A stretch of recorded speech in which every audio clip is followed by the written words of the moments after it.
আমার একটা নতুন ভিডিওতে সবাইকে ওয়েলকাম।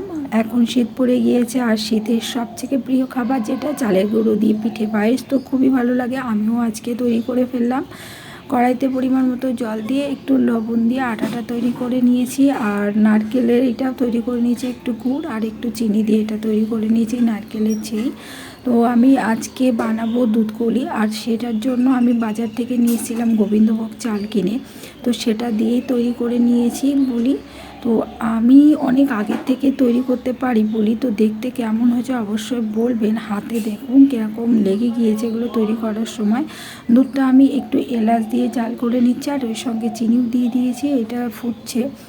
এবার আমি পুলিগুলো একটা একটা করে দিয়ে দেবো এর ভিতরে, যেন জড়িয়ে না যায়। তো দেখতে যেরকম সুন্দর, খেতেও কিন্তু বেশ ভালো লাগে শীতকালে এসবগুলো। তো অনেকের বাড়িতে তৈরি শুরু হয়ে গিয়েছে, অনেকের এতদিনে খাওয়াও হয়ে গিয়েছে।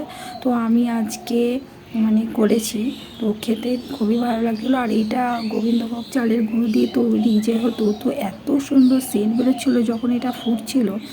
তো এটা কিছুক্ষণ আমি ফুটিয়েছি, গুলিটা একটু শক্ত হওয়া পর্যন্ত। হয়ে যাওয়ার পরে এরকম দেখতে হয়েছে। তো নতুন ভিডিও নিয়ে আমি আবার আসবো। তো এই পর্যন্ত।